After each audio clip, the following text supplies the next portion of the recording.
says, you know, don't add anything to this message, don't take anything away. Just speak exactly as I have commanded you. And the prophet has to obey faithfully to discharge that duty. Prophet speaks only what God has commanded him to say. A prophet does God's will and not his own will. This is uh and we can see that very clearly from the gospel accounts of, Father, nevertheless, not what I want, but what you want. And this is the calling and the surrender of a prophet to do God's will and not his own. A prophet comes from the Israelites, the church, you know what I mean? And so um God's people. That really, and so if we're looking at Israel being a tree, okay?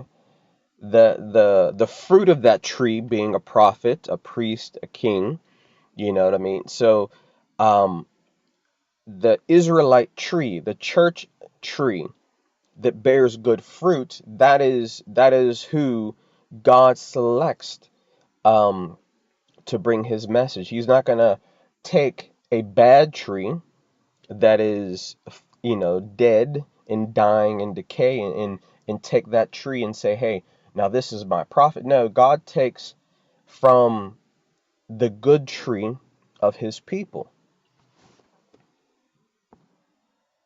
Now, we're going to learn from the prophet Moses' story. Okay, and so we read Moses in the burning bush. Now, Moses was tending the flock of Jethro, his father-in-law, the priest of Midian, and he led the flock to the far side of the wilderness and came to Horeb, the mountain of God. There the angel of the Lord appeared to him in flames of fire from within a bush. Moses saw that though the bush was on fire, it did not burn up. So Moses thought, I will go over and see this strange sight, why the bush does not burn up. When the Lord saw that he had gone over to look, God called to him from within the bush, Moses, Moses. And Moses said, Here I am. Do not come any closer, God said. Take off your sandals, for the place where you are standing is holy ground. Then he said, I am the God of your father, the God of Abraham, the God of Isaac, and the God of Jacob. At this, Moses hid his face because he was afraid to look at God. The Lord said, I have indeed seen the misery of my people in Egypt. I have heard them crying out because of their slave drivers, and I am concerned about their suffering. Okay, and so I just wanted to stop right here for a brief moment and point out some very interesting facts.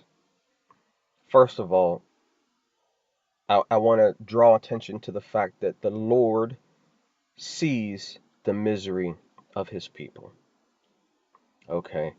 This is important for every believer to understand, is God sees your pain, he sees your hurt, he sees your battles, he sees your struggles, and he hears your cry. I have heard them crying out because of their slave drivers.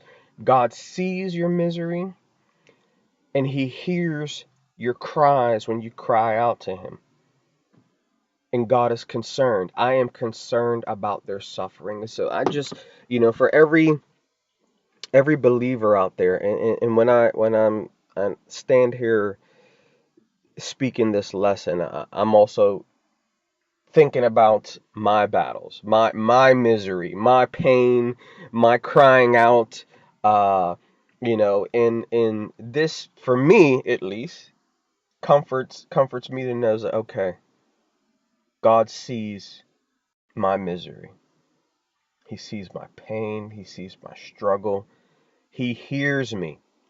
I have heard them crying out, you know, at the hands of whatever oppressing, whether it's a sickness, whether it's disease, whether it's loneliness, heartache, pain, whatever it is.